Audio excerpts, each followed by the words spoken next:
Salutare la toată lumea și bine ați venit la un nou clip. Uh, Mi-e și rușine să zic că o să-l fac scurt. M-am, m-am cam enervat în ultimul timp, m-am cam săturat de oameni care îmi zic, bă, că nu-ți respecti cuvântul sau că stai la povești sau... M-am cam săturat de oameni care mă enervează în ultimul timp. În fine, nu contează. Uh, da, acum chiar o să stau puțin pentru că trebuie să plec la antrenament. Nu o să intru în prea mari detalii. Dacă pot să văd două partide, dacă pot să vă prezint două partide de la Timișoara, ok, dacă nu o singură partidă și atunci hai să-i dăm bătaie. Sunt foarte iritat, irascibil în ultimul timp și destul de recalcitrant, așadar nu mai am chef de nimic, niciun bullshit.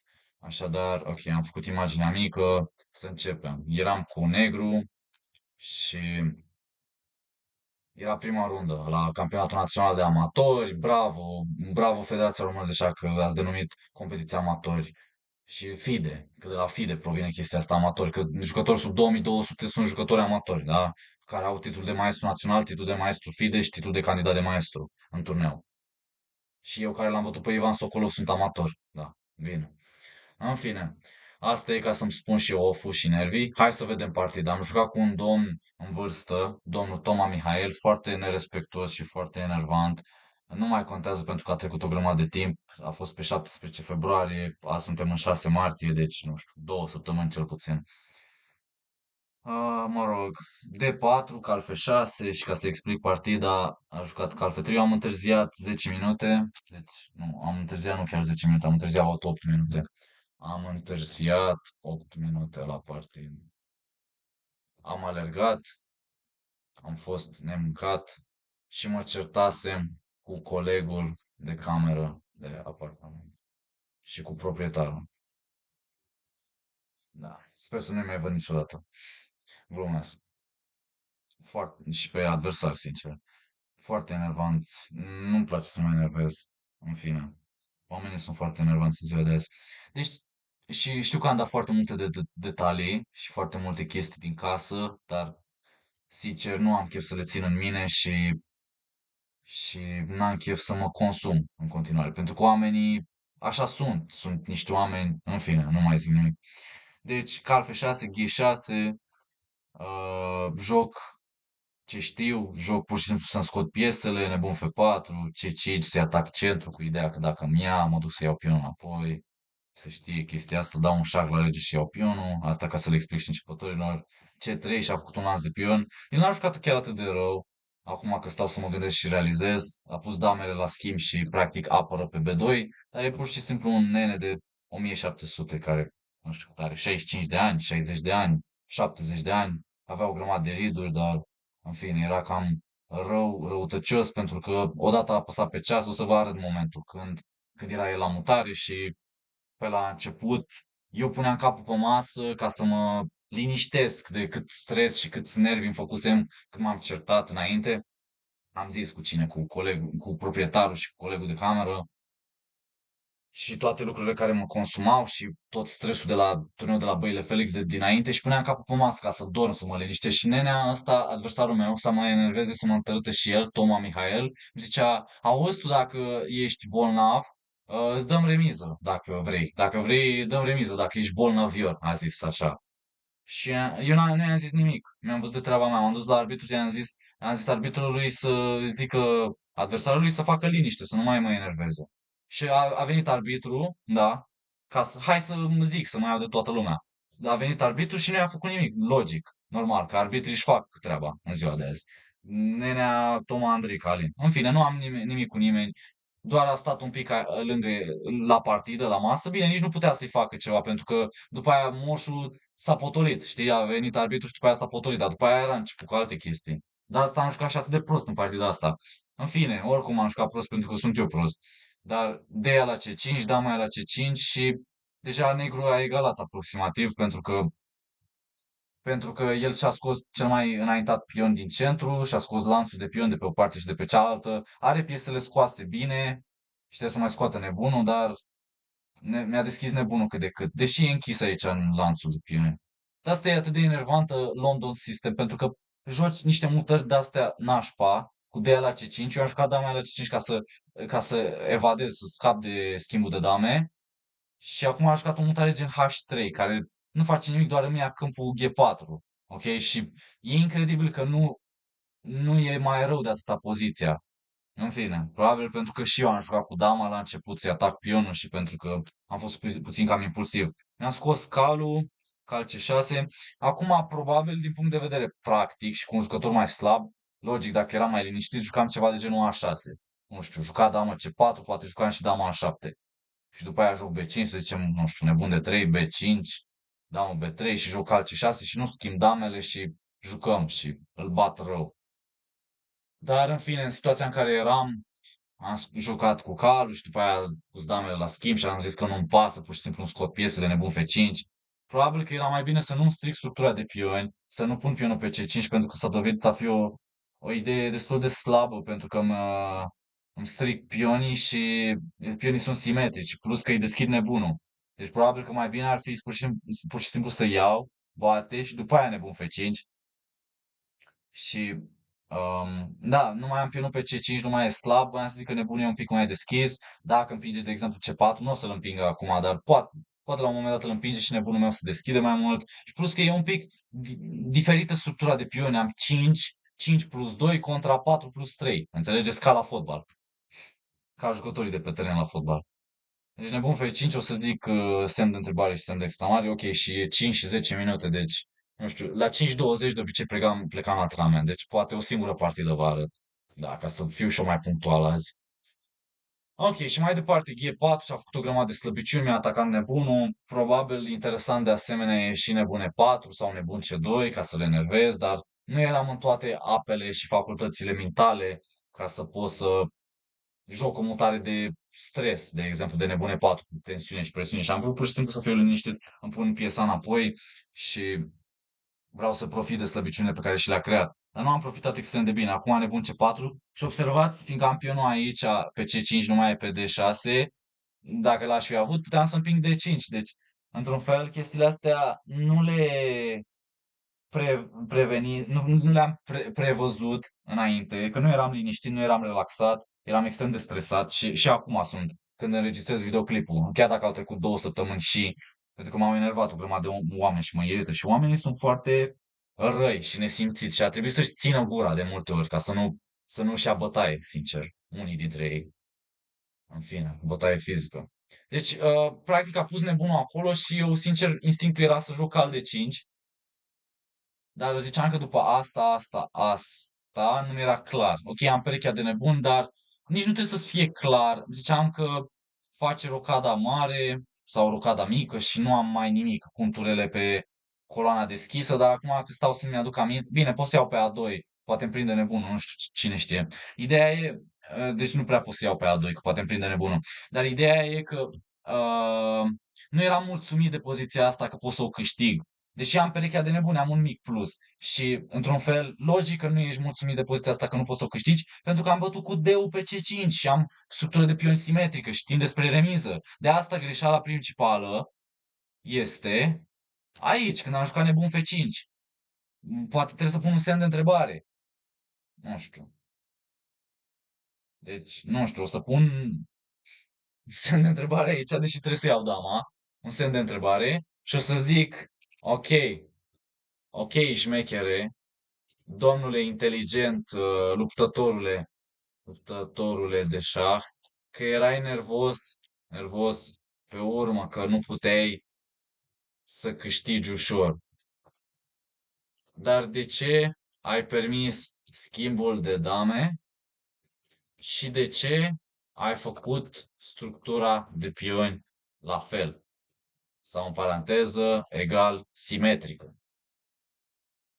Ha? Ha? Hai, am pus întrebările astea ca să rămână, că poate mai e amuzant. O să mă uit peste timp și timp, ani și ani, la analizele astea, la notările astea și o să râd. O să fie amuzant. În fine, deci pe scurt s-au schimbat piese, damele. Aș juca nebun F4 aici, am avantaj de dezvoltare clar. Negru, voiam să zic că a egalat, dar nu e chiar egală. Se pare chiar albul are avantaj. Pentru că poziția pionilor e simetrică și nici nu contează că am avantaj de dezvoltare. Dar cine stă mai bine? Asta e întrebarea. Trebuie să analizezi mai mulți factori. Instinctul primar ar fi pur și simplu pui o tură aici, dar după aia vine cu calul și se schimbă și mai multe piese dacă schimb, mai ales dacă vine și cu nebunul. Ok, nu aș vrea să schimb și nebunii, probabil că aș juca F6, dar eu vreau să vă imaginați, vreau să înțelegeți că eu nu eram capabil să joc. Pur și simplu. Și punct, și gata. Și hai să vedem partida și cu asta basta. Deci de asta și calitatea partidei a scăzut dramatic. F5, pur și simplu pentru că eram impulsiv și vreau să-mi deschid tura și vreau să bat pionii. Și jucam destul de repede, și juca și el destul de repede. După aia am împins și F4. Da, dar probabil că ar trebui să bat. Mă enervează că bate cu nebunul și după aia schimbă nebunii, dar trebuie să-mi mențin calmul. Asta e situația. Pur și simplu să pun tura aici și să accept situația, că dacă schimbă, schimb și dacă bate, nici nu pot să bat cu tura. Care e asta? De fapt, poate pot să bat cam asta și dacă bate, bat. Da.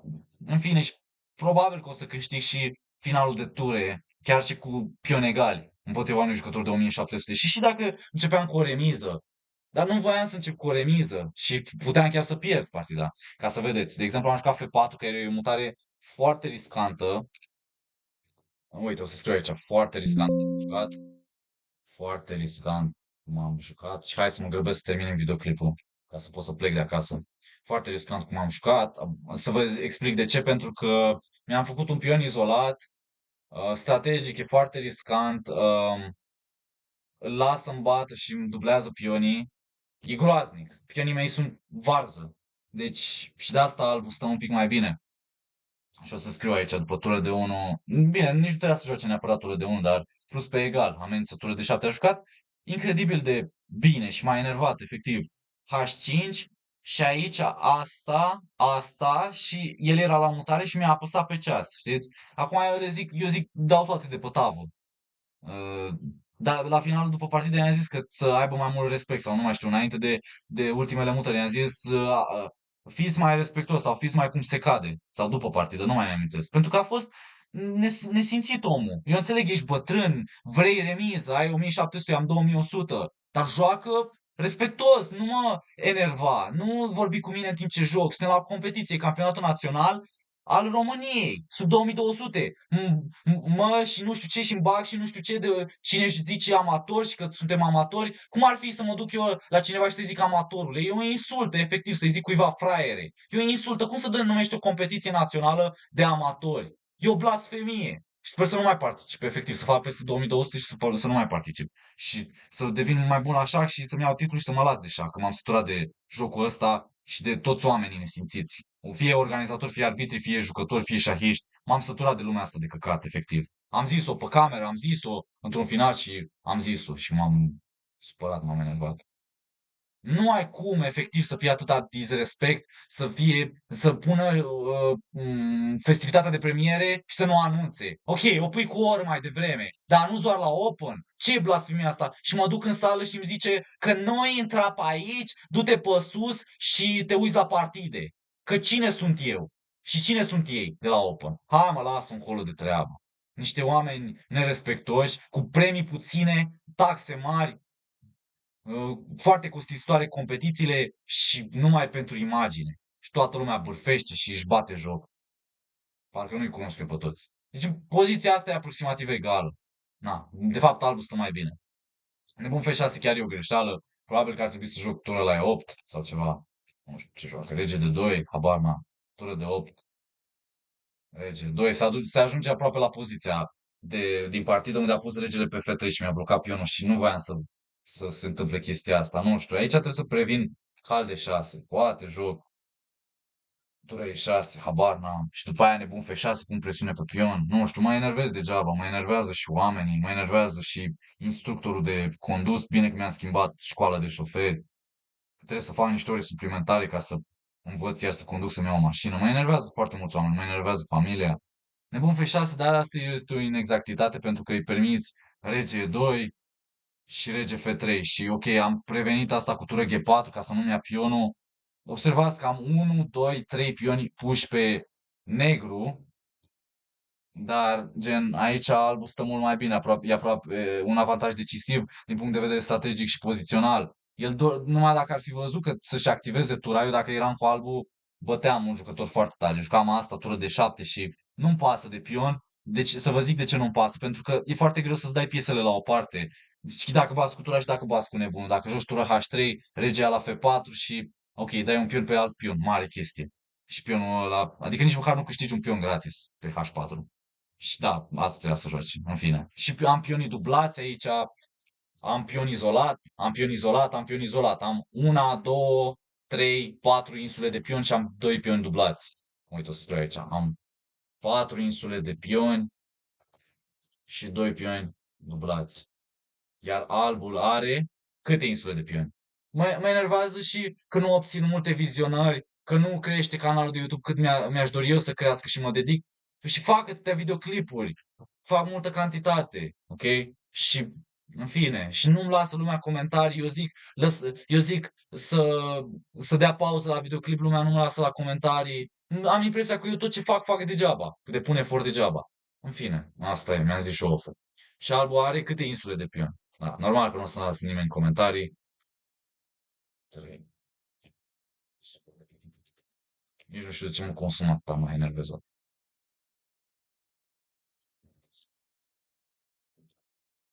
Da, în fine. Și 0 pion dublați. Rege E6, care la C6 am dat un pion. A6. Ca să-mi activez regele pentru inițiativă. A5, A4. E cumva greșit ce a făcut, că mi-a atacat pionul în continuare. Ce spun aici? Mutări inexacte. Hai, trebuia să termin videoclipul mai devreme. Am multe de povestit, am multe de zis. Nu poți să bați din palme și termini un videoclip. Faci totul editat, faci cut-uri, faci YouTube Shorts, faci TikTok-uri. Nu, eu nu sunt făcut pentru chestiile alea. Îmi pare rău. Dacă că mă critică lumea că de ce nu-ți editezi videoclipuri, de ce stai atâtea pauze în vorbire, că așa e și cu asta basta. Da, mă rog, aici am trei pioni.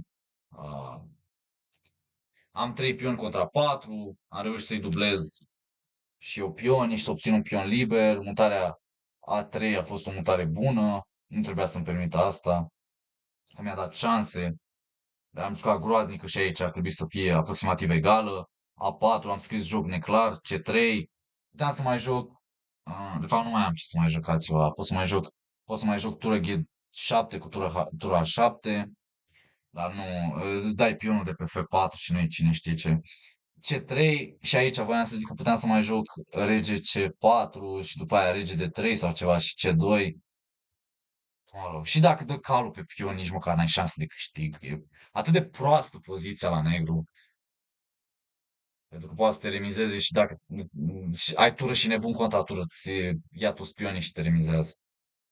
C2, dar noroc că a gafat A6 și aici tura e la H4.